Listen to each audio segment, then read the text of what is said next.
So my name is Miriam Lipsker.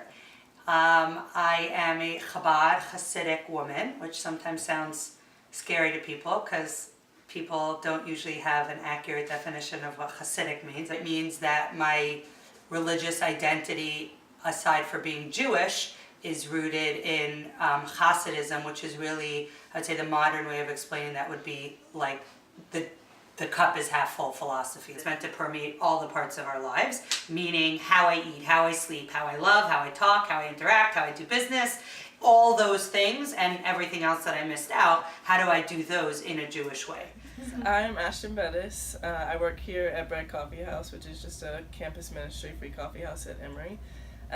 I've been here for 3 years. I grew up in a Christian household, so going to church my whole life. I like to say that I've been going to church since before I was born because my mom went there when she was pregnant with me. I grew up in that tradition of more of like a Southern Baptist. Since then, left that tradition. I still identify as a Christian, just not specifically Southern Baptist, that denomination particularly.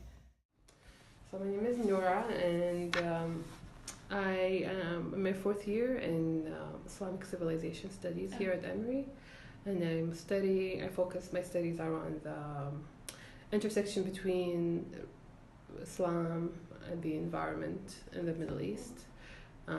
That's where I'm from. I'm originally from Palestine, but I grew up in Saudi Arabia. Okay. So I've lived there all my life, except till I came here for school.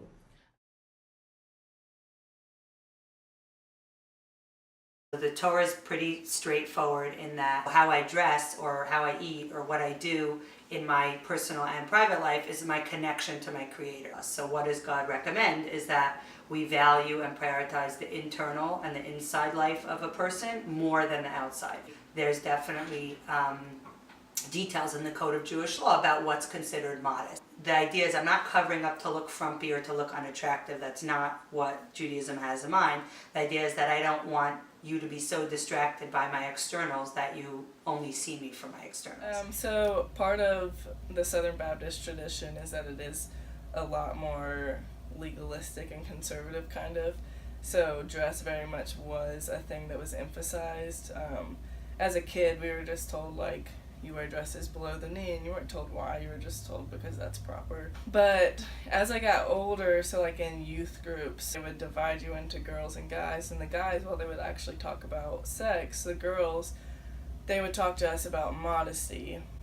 So they would talk to us about how guys' eyes are wandering and how it's our job to dress appropriately so that we don't cause them to stumble, is a phrase that was plucked out of the Bible and used in lots of different ways that it shouldn't be, but that was one of the ways that it was used. And I think that just really shaped like the idea that the reason that we dress modestly is for the purpose of men and of I think from a traditional point of view, there are different verses in the Quran that says, as a woman you have to be modest, or you have to cover yourself, and there are different schools of thoughts about that. So some people take it as being modest. You don't have to cover your hair, but at least you're decent, and that's something that I believe in too. Mm-hmm. So I feel like if I'm decent, if I'm not showing a lot of my flesh, and I'm so decent in the way I would act with people, then that's considered part of modesty in Islam. Some people take that literally, and you say like, no, you have to cover your entire body. So like when I was living in Saudi Arabia, a lot of women would cover from head to toe, like all black, yeah.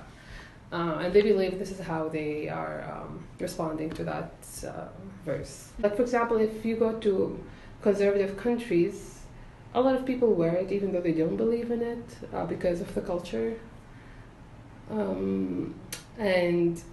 But in the US, when you see someone who's wearing it, you know that that's their choice. And maybe they're not protecting themselves by wearing it, because it actually in the US it does the opposite, but that's a way of showing their individuality, their sense of freedom, and how they want to be perceived.